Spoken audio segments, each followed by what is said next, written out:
Assalamualaikum warahmatullahi wabarakatuh. Salam udut dan salam ngopi.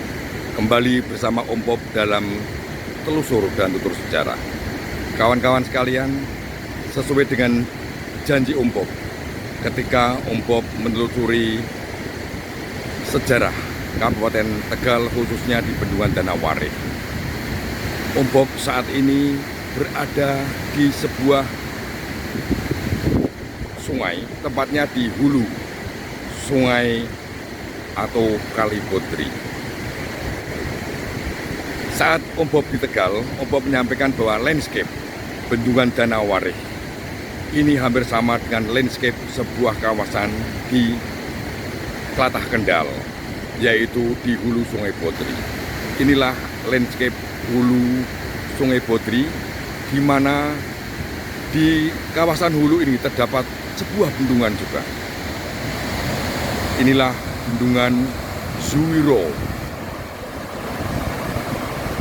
Dan kawasan ini, kawan-kawan sekalian, memiliki atau merekam sebuah sejarah berdirinya Kabupaten Kendal. Karena ini, landscape ini sama persis juga dengan landscape di Danau Warik. Karena tidak jauh dari bendungan ini, sama seperti di Bendungan Warik, terdapat, kalau di Bendungan Danau Warik terdapat makam Ki Gede Sebayu. Ke arah utara dari bendungan ini tidak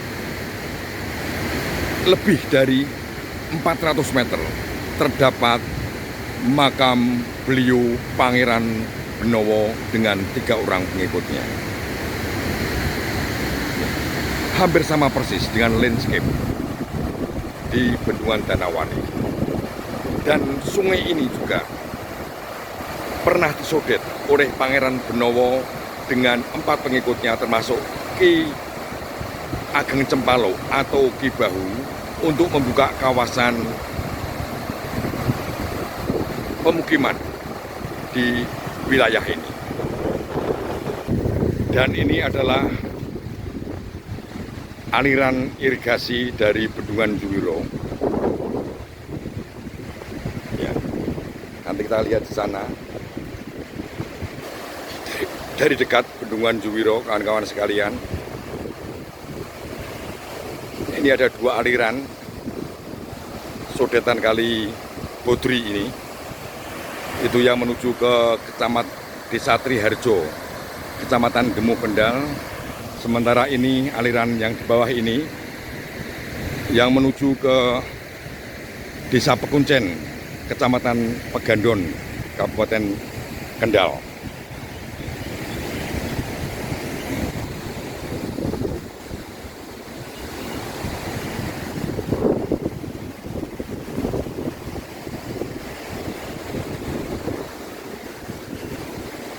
Dan Om Bob saat ini berdiri di atas jembatan gantung, tepat persis di atas bendungan. Inilah landscape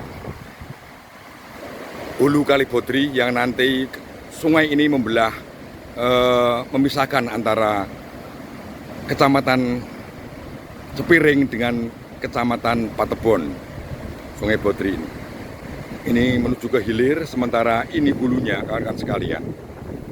Di sanalah, di hulu Kali Bodri, terdapat sebuah hutan tua, hutan bersejarah, yang dalam Serat Kondo disebutkan itulah Alas Kukulan, tempat di mana gua Kukulan, di mana Pangeran Benowo berkhalwat selama 40 hari di Alas Kukulan. Dan ke arah terus menuju ke hulu Kali Bodri ini nanti akan ketemu dengan Kecamatan Singorojo, di mana awal Singorojo terdapat penguasa, yaitu Ngabehi atau Demang Joyosingo, yang tidak lain tidak bukan adalah Ki Bahu, yang menetap di selatan Gua Kukulan, sementara Pangeran Benowo dan 3 pengikutnya menetap di utara Gua Kukulan. Kawan-kawan sekalian, ini tepat adalah di tepi dari hutan tua atau alas tua, alas Kukulan.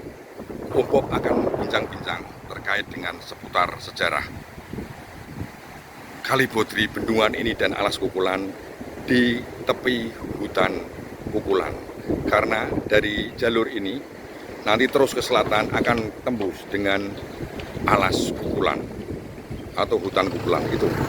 Di bukit-bukit nun jauh di depan kamera Om Bob ini adalah tempat hutan tua, hutan Kukulan. Inilah tepian atau tempat paling luar dari bagian alas Kukulan yang sekarang mungkin masuk dalam HPH Kendal Timur ya ini. Dari sini nanti terus menuju ke selatan kita akan ketemu dengan alas tua, alas Kukulan, di mana kondisi atau 2-3 petak di alas Kukulan itu hutannya masih rimbun, masih asli, karena alam juga ikut melindungi sebuah situs bersejarah, melindungi situs bersejarah yaitu Gua Kukulan. Om Bob tidak akan menuju ke sana karena terlalu jauh dan naik turun bukit. Om Bob nanti akan menuturkan di pinggir hutan Kukulan ini saja. Ini kawan-kawan sekalian. Terus menuju ke selatan itu nanti adalah hutan Kukulan. Itu ada jembatan gantung besar yang membelah Sungai Bodri juga itu. Terus menuju ke selatan, naik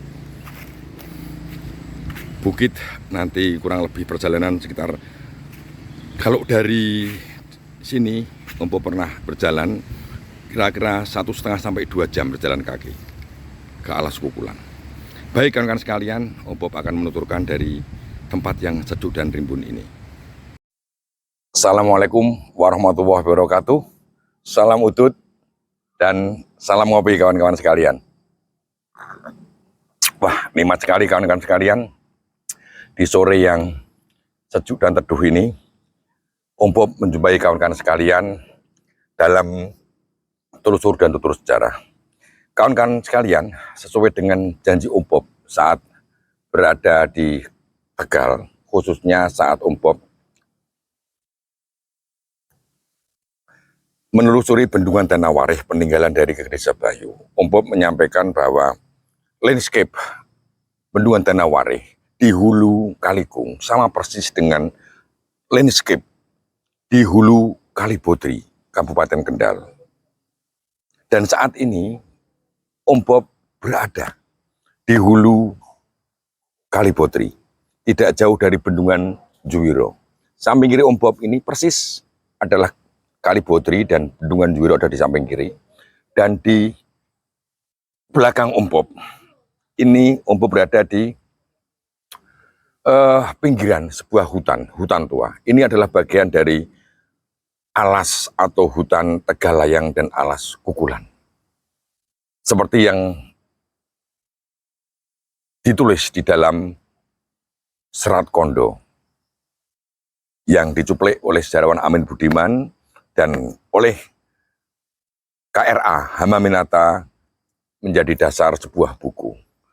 Buku ini sangat komprehensif kawan-kawan sekalian, buku Babat Kendal. Buku Babat Kendal menceritakan sejarah berdirinya Kabupaten Kendal, dan persis seperti dugaan saya, kalau kita berbicara masalah kawasan Kendal di masa lalu, di awal-awal berdirinya, pasti tidak akan lepas dari pembicaraan tentang Kabupaten Batang, Kabupaten Pekalongan, dan Kabupaten Tegal. Buku ini persis menceritakan 4 wilayah tersebut dan sedikit menyinggung Pemalang dan juga menyinggung beberapa peristiwa yang terjadi di era Mataram, awal Mataram hingga sampai nanti Amangkurat Agung 2 dan 3 disinggung. Bahkan lebih kawan-kawan sekalian, karena Om Bob sendiri belum membaca secara penuh, hanya sebagian membaca dari buku ini. Buku ini sangat komprehensif kawan-kawan sekalian, yaitu Babat Kendal yang ditulis oleh KRA Hamaminata Niti Nagoro. Ini beliau sangat luar biasa, buku ini sangat komplit. Dan Om Bob di Ki Gede Sebayu pun ditulis di sini, sejarah Ki Gede Sebayu, dan juga sejarah Tegal juga ditulis di sini. Kembali ke masalah landscape ini kawan-kawan sekalian, persamaan landscape ini juga. Makam Ki Gedis Bayu tidak jauh dari Bendungan Danawarih dan tidak jauh dari Bendungan Juwiro ini terdapat makam Pangeran Benowo dengan 3 pendereknya, yaitu Ki Wiro dan 2 orang tidak disebutkan namanya, namun menurut penuturan Pak Zeno nih, salah seorang tokoh di Pekuncian Kendal ini, ada 2 makam, yaitu di dekat makam Pangeran Benowo, yaitu namanya Mbah Kiai Murtado dan Mbah Kiai Hamzah. Makam Kiai Hamzah ada di dalam cukup Pangeran Benowo, namun nisannya sudah tidak ada. Namun Mbah Kiai Murtado ada di samping kanan makam Pangeran Benowo, dan satu lagi Kiai Capgawe. Nah, Kiai Capgawe itu yang dikenal dengan Ki Wiro. Itu kawan-kawan sekalian, dan itu sama persis yang ditulis dalam Serat Kondo. Kawan-kawan sekalian, selain daripada mengkomparasi dan diombop landscape Danasari dengan landscape di Juwiro ini, Juwiro ini berada di Kecamatan Ombop berdiri duduk saat ini ada di Kecamatan Pegandon, seberang dari Sungai Kalibodri itu adalah Desa Triharjo, Kecamatan Gemuh. Kalau nggak Gemuh mungkin sudah perluasan menjadi Kecamatan Ringin Arum ya. Ombop akan menelusuri apa yang tertulis dalam Serat Kondo, kawan-kawan sekalian. Dan Serat Kondo ini banyak dikutip oleh Hamaminata tentang sejarah ini, yaitu terkait dengan persinggahan terakhir Pangeran Benowo setelah keluar dari Keraton Pajang. Ini Ombop akan mengulang secara singkat, kawan-kawan sekalian, tentang Serat Kondo tersebut, yang ditulis ulang oleh Amin Budiman dengan terjemahan kurang lebih seperti ini. Adem kraos lan binah kraos manah Pangeran Benowo dumugi alas Tegalayang. Tegalayang itu ya di kawasan ini Pegandon, dan diceritakan di situ Pangeran Benowo ini berada di alas Tegalayang, menemukan tempat yang menenteramkan jiwa beliau sehabis beliau keluar dari Keraton Pajang bersama 4 pengikutnya. Dan kemudian beliau di sekitar Tegalayang ke selatan alas Tegalayang menemukan namanya alas Kukulan. Beliau melihat tanah yang datar, bagus, namun tidak ada sungainya. Diceritakan dalam Serat Kondo, beliau menyudet sebuah sungai. Tidak disebutkan Sungai Botri. Namun 2 kali menyudet, 1 menyudet itu adalah untuk dialirkan ke tempat beliau nanti bermusuh budi, yaitu di Gua Kukulan. Kawan-kawan sekalian, kalau lurus terus ke belakang Ombop ini, ke selatan terus itu nanti kira-kira perjalanan 1,5 jam. Menembus hutan, nanti akan menemukan Gua Kukulan. Terkait dengan Gua Kukulan ini, Ombop pernah 2 kali ke sana. Nanti akan Ombop sertakan dalam link deskripsi. Yang pertama, Ombop sampai sana maghrib, jadi gambarnya tidak begitu jelas, dan Ombop lupa membawa speaker juga. Yang kedua, Ombop siang hari, itu kira-kira 2 tahun yang lalu, ketika Ombop ikut rombongan panitia pemugaran Masjid Agung Kendal bersama kiai-kiai dari Kendal untuk mengambil batu yang akan dijadikan pondasi pemugaran Masjid Agung Kendal. Dan pemugaran Masjid Agung Kendal ini masih berlangsung saat ini. Mengapa diambil batu untuk pondasinya itu? Atas petunjuk sasmito gaib dari Kiai Sepuh. Kalau nggak salah Kiai Munif ya, dari Giri Kusumo Meranggen. Harus mencari batu di tempat keramat, salah satu ikhtiar dari panitia pemugaran Masjid Agung Kendal dan kiai-kiai, diambillah batu dari Gua Kukulan, tempat di mana bermunajatnya Pangeran Benowo. Di sini nanti akan Ombop sampaikan dalam link deskripsi. Kembali ke perjalanan Pangeran Benowo sesuai dengan Serat Kondo kan sekalian. Kemudian Pangeran Benowo juga setelah Pangeran Benowo itu mesuh budi berkhalwat selama 40 hari, datang utusan dari Panembahan Senopati, yang dimana Panembahan Senopati menyampaikan surat kepada Pangeran Benowo untuk bertemu, namun Pangeran Benowo mewakilkan kepada sahabatnya yaitu Ki Bahu untuk menghadap ke Panembahan Senopati. Dan Panembahan Senopati oleh Ki Bahu diceritakan sejarah perjalanan Pangeran Benowo dengan Ki Bahu selama melalang buana sampai ke Kukulan.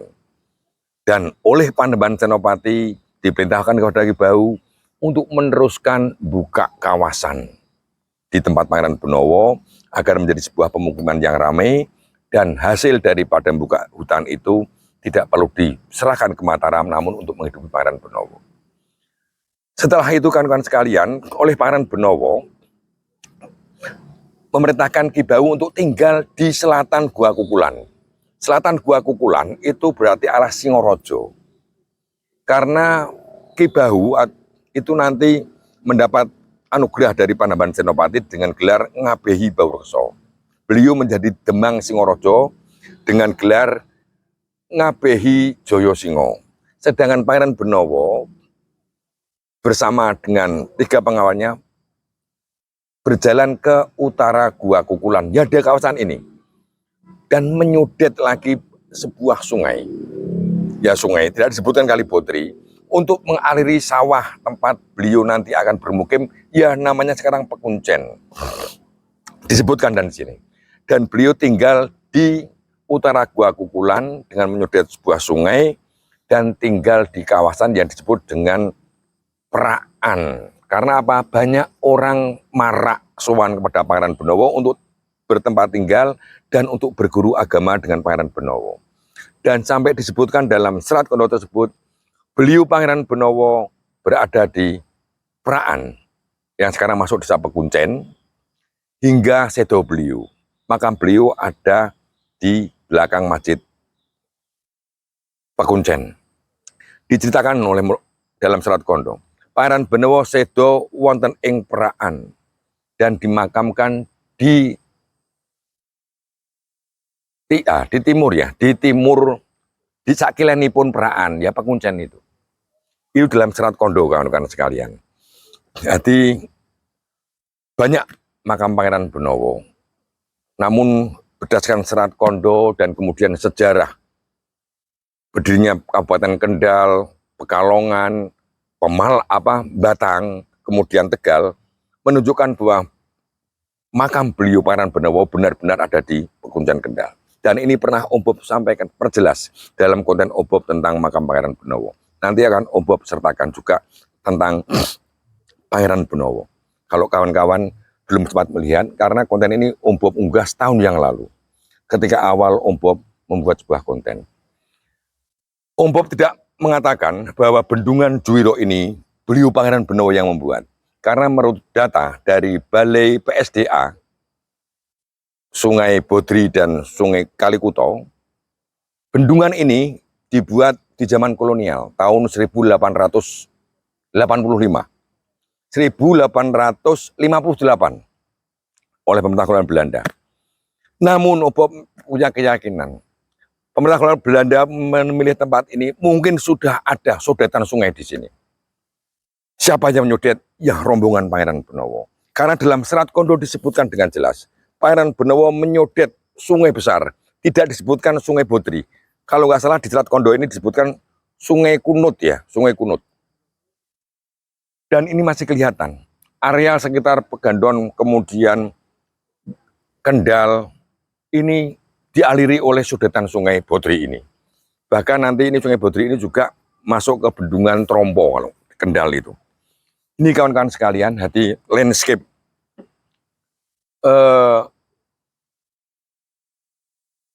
Bendungan Juwiro ini sama persis. Dan ini lebih menguatkan. Dan menguatkan sekali hipotesa Om Bob terkait dengan Ki Gede Sebayu, bahwa beliau adalah salah satu penderek dari Pangeran Benowo, namun mendapat tugas yang lain. Tidak ikut rombongan Pangeran Benowo melalang buana ke timur, seperti ke Lamongan, ke Sedayu, ke Surabaya, ke Jombang. Namun beliau mendapat tugas lain, yaitu mengawal keluarga Pangeran Benowo atau keluarga Pajang ke Kajoran, dan melaporkan kondisi Pajang kepada Panembahan Senopati itu bersamaan dengan keluarnya Pangeran Benawa tahun 1587. Setelah itu, Ki Gede Sebayu mendapat tugas dari Panembahan Senopati untuk membuka Tegal.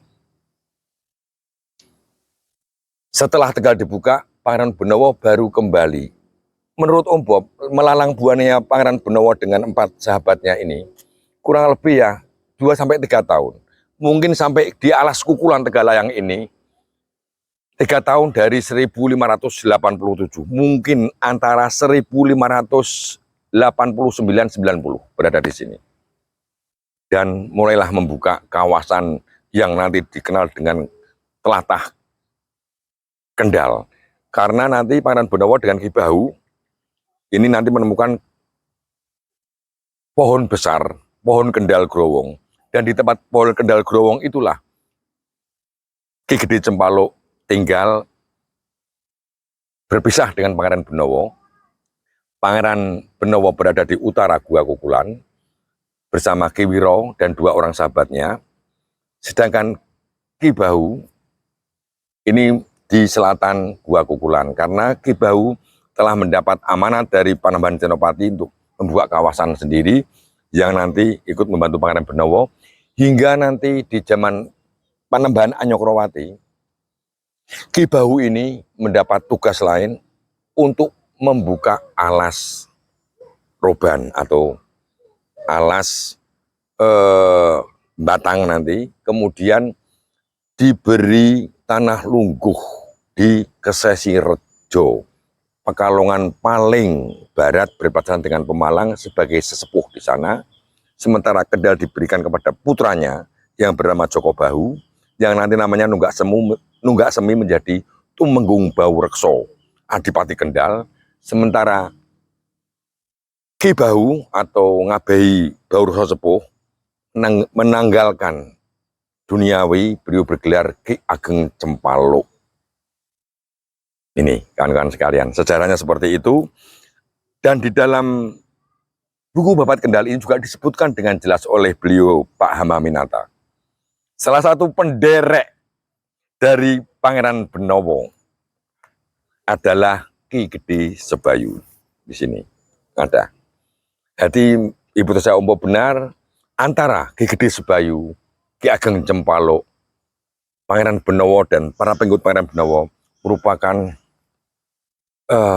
memiliki ikatan yang kuat dan sama-sama memiliki teknik yang sama dalam membuka sebuah kawasan. Satu lagi kawan-kawan sekalian, Om Bob juga pernah membahas Ki Ageng Cempaluk. Dan Ki Ageng Cempaluk di Kesesi Rejo juga tidak jauh dari sebuah hulu sebuah sungai, yaitu Sungai Layangan. Om Bob kemarin lupa di Tegal membahas Ki Ageng Cempaluk. Makam beliau, walaupun itu sudah hilang makamnya, hanya petilasan, namun pemukiman di sekitar lembah, hulu Sungai Layangan, dan tidak jauh dari bendungan juga, di Layangan, di Kesesi Rejo sana, itulah kompleks situs makam Ki Ageng Cempaluk. Ya persis di pinggir sungai. Jadi sekali lagi, makam Pangeran Benawa dan 3 pengikutnya ada tidak jauh dari sebuah aliran sungai dan sodetan sungai. Makam Ki Gede Sebayu tidak jauh dari bendungan Danawarih yang dibuat oleh beliau. Sendiri, data sejarahnya ada. Ki Gede Cempaluk tidak jauh dari hulu Sungai Layangan, Kesesi Rejo. Sungai Layangan inilah sungai yang nanti membelah kota Comal, Kecamatan Comal. Dan kawan-kawan sekalian, sekali lagi Om Bob tidak mengatakan bahwa bendungan ini yang membuat, karena data sejarah nggak ada. Bendungan ini yang membuat Pangeran Benawa tidak. Namun disebutkan Pangeran Benawa menyodet sungai 2 kali. Satu yang sodetan itu mengarah ke tempat Gua Kukulan. Yang kedua dialiri untuk pemukiman beliau. Dan mungkin oleh pemerintah kolonial sudah ada cikal bakal dari sebuah bendungan. Namun tidak ada data primernya ini Om Bob. Mungkin pembangunan Bendung Juwiro tahun 1858 ini mungkin sudah ada cikal bakal sebuah sodetan sungai. Dan saya yakin yang nyodet adalah Pangeran Benawa dengan Ki Bahu dan rombongannya. Inilah kawan-kawan sekalian di hutan ini. Om Bob membayangkan kira-kira ya hampir 450 tahun yang lalu. Ini bagian hutan yang sangat tua, keramat. Hutan Kukulan, hutan ini tidak semuanya bagus karena di tengah-tengah sudah rusak kawan-kawan sekalian. Namun di hutan Kukulan ada sekitar 2-3 petak. Hutannya masih asri. Masih asri, seakan-akan alam juga melindungi sebuah situs di mana seorang aulia, seorang tokoh sejarah, seorang Sultan Pajang pernah bermunajat, berhalwat di sebuah gua yang disebut dengan Gua Kukulan. Itu kawan-kawan sekalian, Om Bob telah memenuhi janji Om Bob untuk mengkomparasi sebuah landscape, dan komparasi ini menguatkan argumen Om Bob bahwa antara Ki Gedis Bayu, Ki Ageng Cempalo, kemudian Pangeran Benowo ini memiliki ikatan yang kuat, memiliki hubungan emosional, dan itu nanti akan diteruskan kepada keturunan beliau, yaitu Ngabei Baurekso memiliki putra bernama Joko Bahu atau Tumenggung Baurekso, kemudian Ki Gedis Bayu memiliki putra Tumenggung Honggowono. Dan ini juga disebutkan di sini. Om Bob kemarin menceritakan tentang peran Tumenggung Honggowono atas pelarian Tumenggung Baurekso hingga makamnya ada di Lebak Siu. Di sini disebutkan dengan jelas alasan argumen terkait dengan yang menguatkan tentang makam Tumenggung Baurekso berada di Astana Jambu Lebak Siu. Namun tokoh yang berperan di sini, walaupun di dalam catatan Hejedegraf disebutkan Tumenggung Tegal, tidak menyebut nama, oleh beliau Hamaminata disebutkan yang dimaksud dengan Tumenggung Tegal adalah Laksamana, bukan Honggowono tapi Anggabaya. Jadi kedekatan antara Anggabaya, saat itu Tumenggung Tegal dijabat oleh Anggabaya. Dan Anggabaya mempunyai hubungan yang dekat dengan Tumenggung Baurekso. Sementara Tumenggung Anggabaya sendiri disebutkan beliau adalah keturunan Turki yang berasal dari Banten kemudian datang ke Tegal. Namun catatan Tegal tidak menyebutkan pernah ada adipati Tegal bernama Anggabaya.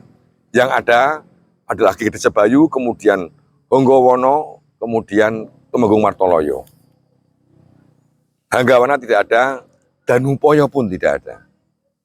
Karena di dalam buku ini antara Tumenggung Honggowono dengan Martoloyo ada 2 adipati, yaitu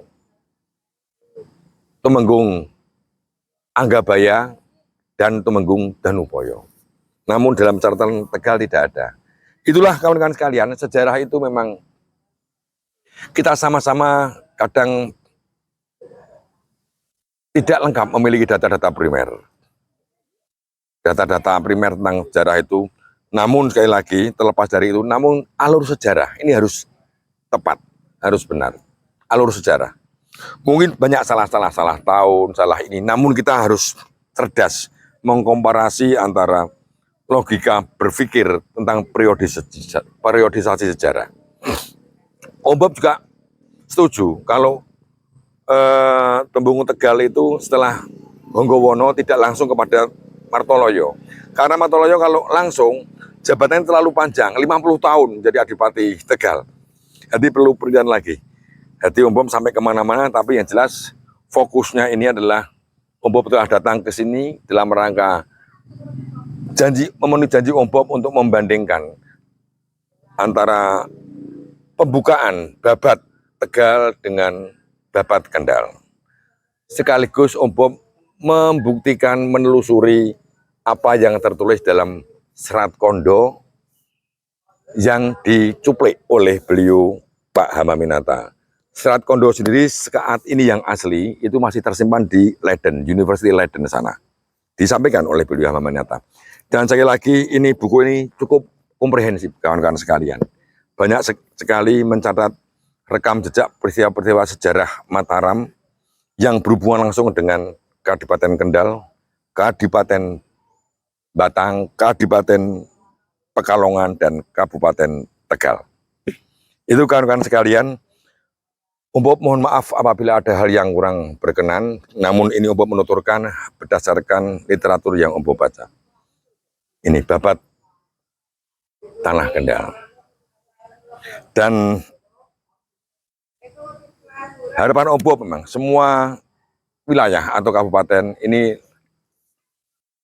harusnya memiliki buku sejarah semacam ini. Sesederhana apapun, karena ini menyangkut jati diri karakter sebuah wilayah. Dan di sini juga disebut tidak hanya 4 telatah tadi. Beliau Pak Aminata juga karena menceritakan peristiwa-peristiwa sejarah Mataram juga menyangkut kabupaten yang lain. Ada Sukowati juga disebut di sini. Ini, jadi buku semacam buku babon ini kawan-kawan sekalian.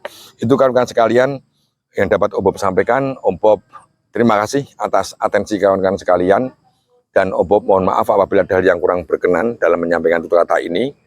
Dan sekali lagi Umpop tidak mengatakan bahwa Bendungan Juwiro ini beliau Pangeran Benowo dan pendereknya yaitu Ki Wiro dan Ki Bahu yang membendung ini, bukan jelas karena di data Balai PSDA dibangun tahun 1858. Namun Umpop meyakini pembangunan oleh pihak kolonial ini sudah ada awal daripada bendungan. Sesederhana apapun. Karena dalam Serat Kondo menyebutkan Pangeran Benowo di awal Babat Kendal ini pernah menyodet sebuah sungai. 2 kali sodetan. Yang pertama mengaliri Gua Kukulan tempat beliau bermunajat. Yang kedua ini untuk mengairi pemukiman yang datar. Ini pegunungan kawan-kawan sekalian. Sementara Pekuncen sana sudah mulai datar. Dan inilah Kecamatan Pegandon.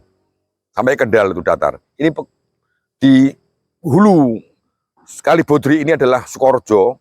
Nanti Temanggung itu agak tinggi. Gunung Sindoro. Datar ke sini. Nah inilah mulai datar inilah. Beliau menyudet sungai ini. Dan aliran sungai ini sepanjang sodetan itu beliau Pangeran Benowo bertempat tinggal, membuka sebuah kawasan yang disebut dengan Praan. Dan Panembahan Senopati sendiri juga menjuluki Pangeran Benowo menjadi sebagai Sunan Sunan Praan. Ini. Dan Praan ini juga kontroversi di dalam buku ini. Disebut Paraan itu adalah Paraan Temanggung dan juga Paraan Kendal. Kalau Paraan Temanggung sebuah kecamatan, insya Allah Pangeran Benowo tidak sampai ke sana. Karena tidak lari ke selatan Gua Kukulan, namun ke utara. Lah di mana? Di Desa Pekuncen. Itu ada dukuh, namanya Dukuh Praan. Dan disitulah Pangeran Benowo sedo dan dimakamkan sakilenipun Praan. Sakilen Praan ya Masjid Pekuncen itu. Itu kawan-kawan sekalian. Terima kasih atas atensi kawan-kawan sekalian. Sekali lagi Umpop mohon maaf apabila ada hal yang kurang berkenan. Dan salam udut kawan-kawan sekalian sampai mati udutnya ini. Saking nikmatnya bercerita di tepi alas tua, alas bersejarah, alas Kukulan dan alas Tegalayang. Salam ngopi. Assalamualaikum warahmatullahi wabarakatuh.